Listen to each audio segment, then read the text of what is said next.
Hello foodies, welcome to guys kitchen. ಇವತ್ತು ತರಕಾರಿ ಮತ್ತು ಹಸಿ ಅವರೆಕಾಳನ್ನ ಬಳಸ್ಕೊಂಡು ಒಂದು ಒಳ್ಳೆ ಸೂಪರಾಗಿರ್ತಕ್ಕಂಥ ಗೊಜ್ಜು ಮಾಡೋದು ಹೇಗಂತ ನೋಡೋಣ ಬನ್ನಿ.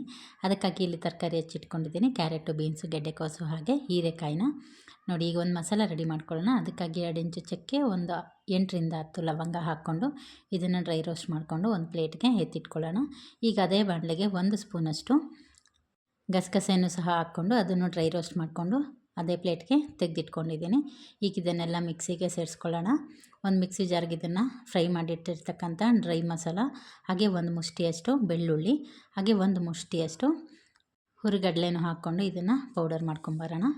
ಹಾಗೆ ನೋಡಿ, ಈಗ ಫಸ್ಟ್ ಒಂದು ಪ್ಯಾನ್ ಇಟ್ಕೊಂಡ್ಬಿಟ್ಟು ಇದಕ್ಕೆ 1-2 ಟೇಬಲ್ ಸ್ಪೂನಷ್ಟು ಎಣ್ಣೆ ಹಾಕ್ಕೊಳ್ಳೋಣ. ಎಣ್ಣೆ ಕಾದ ನಂತರ ಸಾಸಿವೆ ಸ್ವಲ್ಪ ಚಿಟಪಟ ಅಂದ ತಕ್ಷಣ ಇದಕ್ಕೆ 1-2 ಹೆಚ್ಚಿರ್ತಕ್ಕಂಥ ಈರುಳ್ಳಿ ಹಾಕ್ಕೊಂಡು ಈರುಳ್ಳಿ ಫ್ರೈ ಆಗೋ ತನಕ ಚೆನ್ನಾಗಿ ಇದನ್ನು ಬಾಡಿಸ್ಕೊಳ್ಳೋಣ ಎಣ್ಣೆಯಲ್ಲಿ.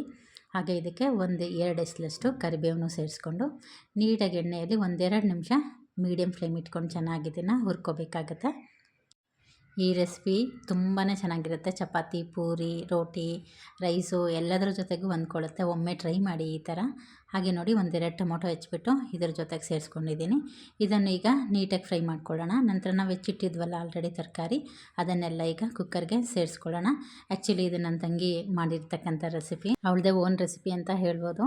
ನೋಡಿ, ಈಗ ತರಕಾರಿ ಎಲ್ಲ ಇದಕ್ಕೆ ಕುಕ್ಕರ್ಗೆ ಸೇರಿಸ್ಕೊಂಡು ಇದನ್ನು ಅಷ್ಟೇ ಅಂದರೆ ಮೀಡಿಯಮ್ ಫ್ಲೇಮಲ್ಲೇ ಇಟ್ಕೊಂಡು ಒಂದು 4ರಿಂದ 5 ನಿಮಿಷ ಚೆನ್ನಾಗಿ ತರಕಾರಿ ಎಣ್ಣೆಯಲ್ಲಿ ಬಾಡಿಸ್ಕೋಬೇಕಾಗತ್ತೆ. ಹಾಗೆ ಯಾರೆಲ್ಲ ಚಾನಲ್ ನೋಡ್ತಾ ಇದ್ದೀರಾ ಸಬ್ಸ್ಕ್ರೈಬ್ ಮಾಡ್ಕೊಂಡು ನೋಡಿ. ರೆಸಿಪಿ ಇಷ್ಟ ಆಯ್ತು ಅಂದರೆ ಒಂದು ಲೈಕ್ ಮಾಡಿ, ನಿಮ್ಮ ಫ್ರೆಂಡ್ಸ್ ಆ್ಯಂಡ್ ಫ್ಯಾಮಿಲಿ ಜೊತೆಗೆ ಶೇರ್ ಮಾಡಿ.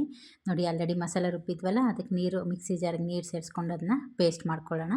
ಹಾಗೆ ನೋಡಿ, ಇಲ್ಲಿ ಒಂದು 3 ಮುಷ್ಟಿಯಷ್ಟು ಹಸಿ ಅವರೆಕಾಳನ್ನ ಸೇರಿಸ್ಕೊಂಡಿರೋದು. ಹಸಿ ಅವರೆಕಾಳು ಎಲ್ಲ ಸೀಸನಲ್ಲೂ ಸಿಗುತ್ತೆ. ಈಗ ತಪ್ಪದೇ ಈ ರೆಸಿಪಿನ ಎಲ್ಲರೂ ಸಹ ಟ್ರೈ ಮಾಡಿ, ತುಂಬಾ ರುಚಿಯಾಗತ್ತೆ. ನೋಡಿ, ಈಗ ಇದು ಕಾಳು ಹಾಕ್ಕೊಂಡ್ಮೇಲೆ 1-2 ನಿಮಿಷ ಬಾಡಿಸಿ ಆದಮೇಲೆ ಇದಕ್ಕೆ 1-2 ಬದನೆಕಾಯಿನ ಹೆಚ್ಚಿಬಿಟ್ಟು ಇದಕ್ಕೆ ಸೇರಿಸ್ಕೊಳ್ಳೋಣ. ಅದನ್ನು ಅಷ್ಟೇ 1 ನಿಮಿಷದ ತನಕ ಇದನ್ನು ಚೆನ್ನಾಗಿ ಫ್ರೈ ಮಾಡ್ಕೊಳ್ಳೋಣ. ಈಗ ಇದಕ್ಕೆ ಮಸಾಲಕ್ಕಾಗಿ ನೋಡಿ 1-2 ಸ್ಪೂನಷ್ಟು ಸಾಂಬಾರು ಪೌಡರ್ ಹಾಕ್ಕೋತಾ ಇದ್ದೀನಿ. ನಂತರ 1 ಸ್ಪೂನಷ್ಟು ಇದಕ್ಕೆ ಹುಳಿ ಪೌಡರು. ನಂತರ ಖಾರಕ್ಕಾಗಿ ಅಚ್ಚ ಖಾರದ ಪುಡಿ 1.5 ಸ್ಪೂನಷ್ಟು ಸೇರಿಸ್ಕೊಂಡಿದ್ದೀನಿ. ಖಾರ ನಿಮ್ಮ ಇಷ್ಟ, ನೀವೆಷ್ಟು ಖಾರ ತಿಂತೀರಾ ಆ ಪ್ರಕಾರ ನೀವು ಖಾರನ ಜಾಸ್ತಿ ಅಥವಾ ಕಮ್ಮಿ ಮಾಡ್ಕೊಬೋದು. ನಂತರ ರುಚಿಗೆ ತಕ್ಕಷ್ಟು ಉಪ್ಪನ್ನು ಸೇರಿಸ್ಕೊಂಡಿದ್ದೀನಿ. ನಾವು ಆಲ್ರೆಡಿ ರುಬ್ಬಿಟ್ಟಿದ್ವಲ್ಲ ಮಸಾಲ, ಅದನ್ನು ಸಹ ಸೇರಿಸ್ಕೊಂಡು ಒಮ್ಮೆ ಇದನ್ನು ಒಗ್ಗರಣೆ ಜೊತೆಗೆ ಹೊಂದ್ಕೊಳ್ಳೋ ಥರ ನೀಟಾಗಿ ಮಿಕ್ಸ್ ಮಾಡ್ಕೊಳ್ಳೋಣ. 1 ನಿಮಿಷದ ತನಕ ಇದನ್ನು ಹಾಗೆ ಫ್ರೈ ಮಾಡ್ಕೊಳ್ಳೋಣ. ಇದನ್ನೊಮ್ಮೆ ಫ್ರೈ ಮಾಡಿ ಆದಮೇಲೆ ಇದಕ್ಕೆ ನೀರು ಸೇರಿಸ್ಕೊಳ್ಳೋಣ. ಗೊಜ್ಜು ಆಗಿರೋದ್ರಿಂದ ಇದಕ್ಕೆ ನೀರು ನೋಡಿಕೊಂಡು ಕನ್ಸಿಸ್ಟೆನ್ಸಿನ ನೀವು ಅಡ್ಜಸ್ಟ್ ಮಾಡ್ಕೊಳ್ಳಿ. ನೋಡಿ, ನನಗೆ ಇಷ್ಟು ಸಾಕಾಗತ್ತೆ. ಈಗ ಇದನ್ನು ನೀಟಾಗೊಮ್ಮೆ ಮಿಕ್ಸ್ ಮಾಡಿಬಿಟ್ಟು ಇದಕ್ಕೆ ಕೊತ್ತಂಬರಿ ಸೊಪ್ಪು ಕೊನೆಯದಾಗಿ, ನಂತರ 1-2 ಟೇಬಲ್ ಸ್ಪೂನಷ್ಟು ಹಸಿ ತೆಂಗಿನ ತುರಿ ಸೇರಿಸ್ಕೊಂಡ್ಬಿಟ್ಟು ಕುಕ್ಕರ್ ಲಿಡ್ನ ಕ್ಲೋಸ್ ಮಾಡಿ 2 ವಿಷಲ್ ಬಡಿಸ್ಕೊಂಡ್ರೆ ಸೂಪರ್ ಟೇಸ್ಟಿಯಾಗಿರ್ತಕ್ಕಂಥ ತರಕಾರಿ ಅವರೆಕಾಳಿನ ಗೊಜ್ಜು ರೆಡಿಯಾಗತ್ತೆ.